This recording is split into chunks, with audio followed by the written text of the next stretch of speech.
नमस्कार दोस्तों, स्वागत है आपका मेरे YouTube चैनल श्री राधा पर। तो आज हम बात करेंगे साल की सबसे बड़ी, उत्तम, शक्तिशाली और फलदायी उस एकादशी की, जिसे करने से न केवल एक बल्कि साल की 24 एकादशियों को करने का फल हमें प्राप्त होता है। यह सुनने में जितना आसान है दोस्तों, करने में उतना ही मुश्किल है, क्योंकि इस एकादशी के दिन आपको जल भी ग्रहण नहीं करना होता है। इसीलिए इसे निर्जला एकादशी भी कहते हैं। इससे पहले कब पड़ी एकादशी की तिथि? हिंदू पंचांग के अनुसार ज्येष्ठ मास के शुक्ल पक्ष की एकादशी तिथि 6 जून शुक्रवार को रात में 2:15 पर ही शुरू हो जाएगी और इसका समापन अगले दिन यानी 7 जून शनिवार को सुबह 4:47 पर खत्म होगा। तो इसलिए यह व्रत 6 जून को रखा जाएगा। व्रत की पूजा विधि की बात करें दोस्तों, तो एकादशी व्रत का पालन जो है 10वीं तिथि से ही शुरू कर देना चाहिए, यानी कि साधक को 10वीं तिथि से ही सात्विक भोजन करना चाहिए, ब्रह्मचर्य नियमों का पालन करना चाहिए और एकादशी के दिन सुबह उठकर सब सर्वप्रथम भगवान विष्णु का स्मरण करना चाहिए और अपने दैनिक कार्यों से निवृत्त होकर हाथ में जल लेकर व्रत का संकल्प उठाना चाहिए। संकल्प लेने के बाद पूजा घर में चौकी लगा के वहाँ पीले वस्त्र बिछाकर लक्ष्मी नारायण जी की प्रतिमा को स्थापित करें। मंत्रों द्वारा भगवान का आवाहन करें।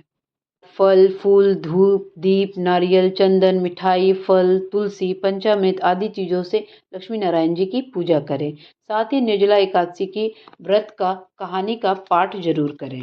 की बात करें दोस्तों, तो कहा जाता है कि महाभारत काल में गदाधारी भीम को छोड़ के पांडव परिवार के सभी सदस्य एकादशी का व्रत करते थे। एक बार भीम जी वेदव्यास जी से पूछे कि पितामह, मैं भूखा नहीं रह पाता, इसलिए एकादशी का व्रत नहीं रख पाता हूँ। तो आप कोई ऐसा उपाय बताएं जिसको करने से सभी एकादशियों के का पुण्य मुझे प्राप्त हो जाए। तो वेद व्यास जी बोले कि हे कौन्तेय, तुम मन को मैला ना करो और चिंता ना करो, धर्म में इसका भी विधान है। ज्येष्ठ माह के शुक्ल पक्ष की एकादशी के दिन निर्जला व्रत रखो, जिसको करने से तुम्हें सभी एकादशी के बराबर फल मिलेगा। तभी से भीम हर साल निर्जला एकादशी का व्रत रखते थे, इसीलिए इसे भीमसेनी एकादशी भी कहते हैं। सुनने के पश्चात पूजा के अंत में लक्ष्मी नारायण जी की आरती करें और सुख और सौभाग्य में वृद्धि के लिए भगवान से कामना करें। दिन भर निर्जला उपवास रखना है और साथ ही शुद्धता बरकरार रखनी है। काल में माता तुलसी की आरती करें और भगवान का ध्यान करें। अगले दिन सुबह उठकर दैनिक कार्यों से निवृत्त होकर पूजा पाठ करके सर्वप्रथम दान करना है। इसमें अन्न धन के साथ साथ इस एकादशी पर मिट्टी का कलश, जल, चीनी, पंखा, छाता, जूते, चप्पल, कपड़े, फल, जो भी आपके सामर्थ्य अनुसार हो वो दान करें। क्योंकि इस दिन हम जल का त्याग करते हैं, इसलिए चीज़ों का दान करना चाहिए जिससे कि किसी को ठंडक प्राप्त हो।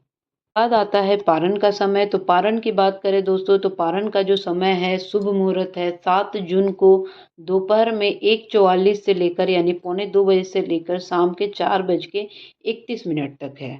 आप सभी मंगल रूप से अपना व्रत संपन्न करें एवं भगवान विष्णु, माता लक्ष्मी आपके सभी मनोकामनाओं को पूर्ण करें। अगर यह जानकारी आपको अच्छी लगी हो तो वीडियो को लाइक करिएगा, कमेंट करिएगा, साथ ही शेयर करिएगा और चैनल को सब्सक्राइब ना किया हो तो सब्सक्राइब कर लीजिएगा। मिलते हैं फिर नेक्स्ट वीडियो में। राधे राधे। नमस्कार दोस्तों।